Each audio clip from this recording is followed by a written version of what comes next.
तुम सोचते हो कि कर्म एक ऐसा नियम है, अच्छा करोगे तो अच्छा मिलेगा, बुरा करोगे तो बुरा मिलेगा।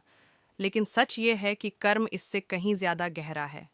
आज मैं तुमसे वही सच्चाई साझा करना चाहता हूँ जिसे दुनिया धीरे धीरे भूलती जा रही है। लोग कर्म को सजा और इनाम की तरह देखते हैं। तुमने अक्सर सुना होगा, कर्म का फल मिलेगा। लेकिन क्या मैंने गीता में कभी कहा कि मैं तुम्हें सजा देता हूँ? नहीं पार्थ, मैं सजा नहीं देता। मैं केवल सत्य का अनुभव कराता हूँ।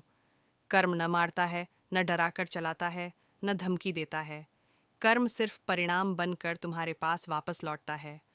कर्म एक ऊर्जा है पार्थ। तुम जिस भावना के साथ कर्म करते हो, वैसा ही परिणाम जीवन में घूम कर वापस आता है। अगर तुम क्रोध से बोलोगे तो क्रोध ही लौटेगा।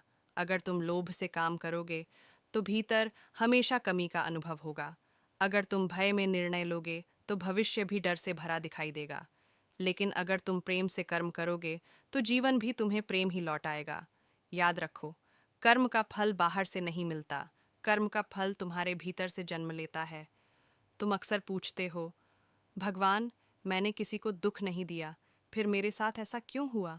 पर याद रखो पार्थ, कर्म केवल इस जन्म के नहीं होते। कर्म स्मृति की तरह है। जिन बातों को तुम भूल जाते हो, वे भी तुम्हारे भीतर छाप बनकर मौजूद रहती हैं। जब तुम समझ जाओगे कि जीवन एक पुस्तक है और हर जन्म उसका एक अध्याय है, तब तुम कभी यह सवाल नहीं करोगे, मेरे साथ ही क्यों? पार्थ, कर्म तीन प्रकार के होते हैं। पहला, संचित कर्म, कई जन्मों में किए गए अच्छे और बुरे सभी कर्म जो ऊर्जा की तरह संचित रहते हैं। दूसरा, प्रारब्ध कर्म, जो इस जन्म में तुम अनुभव कर रहे हो, वही उन संचित कर्मों का परिणाम है।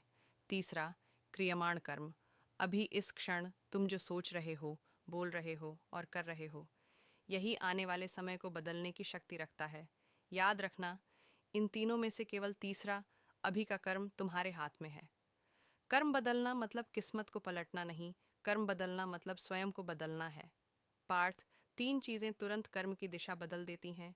पहली, तुम्हारा इरादा। इरादा साफ हो तो परिणाम भी सुंदर होता है। दूसरी, तुम्हारा भाव।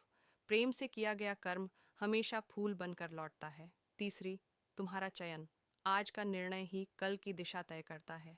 कर्म तब भारी लगता है जब तुम उसे अपना मान लेते हो, और कर्म तब हल्का हो जाता है जब तुम उसे मेरा मानकर मुझे समर्पित कर देते हो। मैंने कहा था, कर्म करो, फल की चिंता मत करो, क्योंकि चिंता कर्म का भार बढ़ा देती है।